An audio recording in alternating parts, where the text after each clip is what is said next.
Next, we have Pisces rising, Pisces Lagna, Pisces ascendant. Great news for Pisces. Your Lagna Lord Jupiter, Guru Maharaj, is going to be exalted starting 18th of October, and that does not happen very often. That happens only once in 12 years. So after 12 years, your Lagna Lord is going to be exalted in your fifth house in the sign of Cancer. And so I'm going to give you the timeline first, and then we'll discuss what that means. I'll give you timeline for all the planets. So that's the Jupiter. That's the big news for you. Then Mercury and Venus are going to be exchanging signs from 8th of October through 24th of October. That will give you huge power to the houses ruled by Mercury and Venus. We'll discuss what those are. Mercury is actually going to enter Libra on 2nd of October until 24th of October. So that's your 8th house. And then Venus is going to be debilitated starting 8th of October in your 7th house in the sign of Virgo. We'll discuss all of that, what that means. The Surya, the sun, is going to be changing signs from your 7th house, the sign of Virgo, and it's going to become debilitated as of 17th of October in your 8th house in the sign of Libra.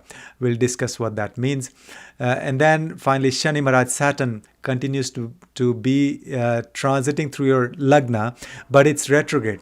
It'll be retrograde until 27th of November, so as if it's giving you results of the 12th house. So now we'll break down and see and understand what all these mean. First of all, Jupiter, your Lagna Lord, will transition from your 4th house to your 5th house, the sign of exaltation, sign of Cancer, as of 18th of October. What does that mean? So after 18th of October, the focus will be on your children, on your romantic relationships, on your stock market investments, on your creativity, and also on your students, disciples, if you teach something, if you're a guru.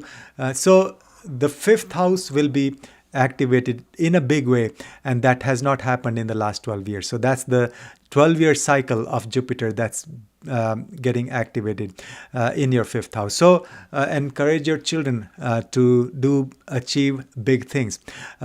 Discuss more spiritual things with your children. Go on a pilgrimage with your children. And same thing applies to your romantic partner also. And if you're looking for a romantic relationship, this will bring you a lot of opportunities. If you're looking to become a parent, you're trying to have a baby, this will bring good news. But of course, depends on your natal chart also. The natal chart should have the promise first. The transits will support that. But overall, the biggest thing is this is an amazing period for you to show your creativity, give birth to some ideas, some things, some projects. Sky is the limit.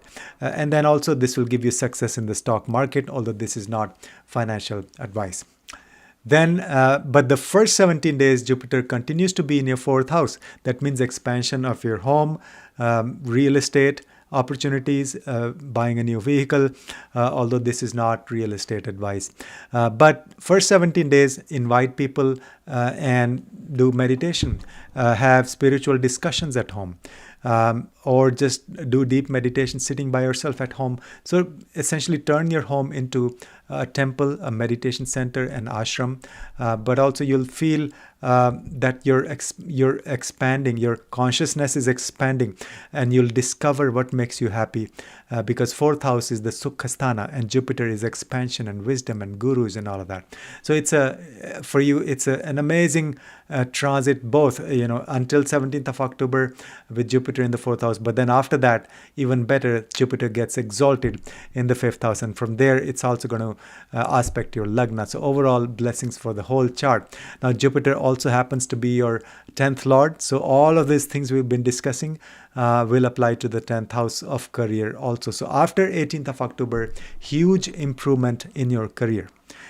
So that's Jupiter's transit. Then we have Mercury and Venus are going to be exchanging signs. They're going to be involved in a Parivartan Yoga from 8th of October through 24th of October. That means first, let's look at Mercury. Actually, Mercury is going to be strong throughout the month.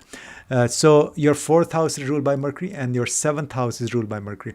So those two houses are going to be powerful throughout the month.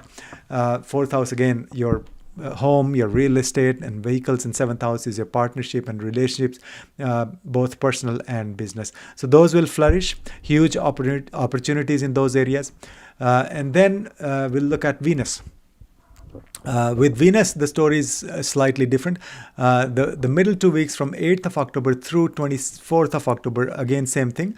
Venus is going to be exchanging with Mercury. That means very strong. So the houses ruled by Venus will get the strength the middle 2 weeks of the month. So that is the third house and the eighth house. So there'll be a lot of change, transformation, spiritual awakening, and short distance travels. Meeting people, networking, and maybe discovering some secrets of the universe. All of that, you'll have huge blessings of the third house and the eighth house, the middle 2 weeks of the month. First week of the month is very different energy. Venus continues to transit through your sixth house along with Ketu. So this is sensitive for relationships. Be very, very careful in relationships. And also, this may give you sort of some headless mistakes when it comes to your job. So be careful at your job. But this is excellent for healing yourself. If you're in the healthcare industry, fantastic opportunities. So that's the first week of October. The last week of October, what's happening is Venus is going to be in your seventh house, debilitated in the sign of Virgo, but without the support of Mercury's exchange. Until from 8th October to 24th, Mercury and Venus are exchanging. So the debilitation of Venus is cancelled. But after 24th, you have to be careful again in your relationships, because Venus is going to be in your seventh house, debilitated.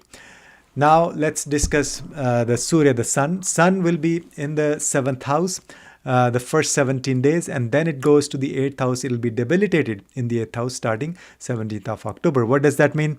First 17 days, be careful not to ignore the needs of your partner.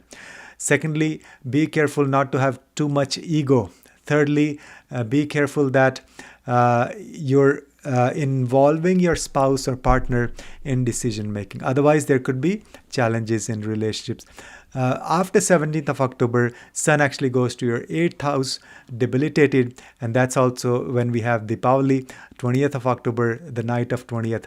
And so Sun going to the 8th house means, first of all, it will awaken your, this will give you a huge spiritual transformation. Wherever Sun goes, it illuminates. It gives you light. It gives you wisdom. It gives you the truth. So Sun going to the 8th house means it will literally give you access to the hidden realms of spiritual wisdom. So go very deep, learn from some authentic gurus, enroll in some courses, but also maybe inheritance and things like that. But it's going to be debilitated. So that means you have to be very, very humble when it comes to gaining spiritual wisdom. You have to be very, very humble when it comes to inheritance or dealing with shared resources and all of that. Otherwise, there could be ego clashes. There could be, literally your ego will be annihilated. So that's the Surya, the sun. Then we have Saturn. Shani Maharaj continues to transit through your Lagna, but it's retrograde. So that means it wants to give you results of the 12th house. Saturn will be retrograde until 27th of November. So that means for the whole month of October and pretty much whole month of November, Shani Maharaj is sitting in your 12th house energetically. So this is good for foreign travel, for discussions with foreign people regarding work, for going on a pilgrimage, for going to the ashram, deep meditation, for helping the priests and the temples in a foreign country, for foreign investment, although this is not investment advice, and also for connection with your ancestors and astral travel, and going deep in your spiritual path, awakening your subconscious mind. And then now remember, this opportunity will not come for the next 27 years, because Saturn will not be in the sign of Aquarius after November 27. Then it will take another 27 years to come back there to your 12th house. So, and I'm saying all this because Saturn is very strong in Mula Trikona Rashi of Aquarius. So next 2 months, while Saturn is retrograde, it's actually a huge blessing for you, awakening your 12th house. So that's all for the transits happening for sign of Pisces, rising sign of Pisces. Watch my other videos where we discuss the exchange of Mercury and Venus, the Saturn's transit in Pisces, Saturn's retrograde phase, Jupiter's exaltation, sign of Cancer. All these videos are there.